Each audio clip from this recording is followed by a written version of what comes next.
How to switch users on PS4. Hi everyone, welcome back to our channel. In today's video, I'll simply guide you through the steps on how you can switch your users on PS4, so make sure to watch the video till the end.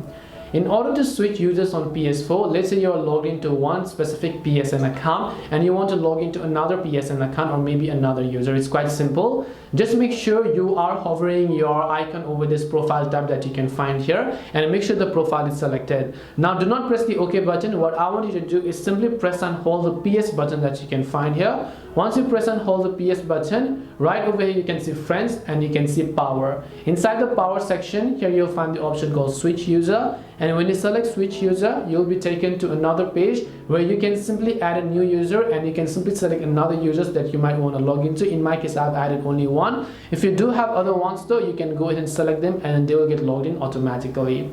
And this way you'll be able to switch users, profiles or accounts on PS4. Hope this video was very helpful. If you have any questions, feel free to leave them down. Thank you for watching till the end and see you soon in our next video.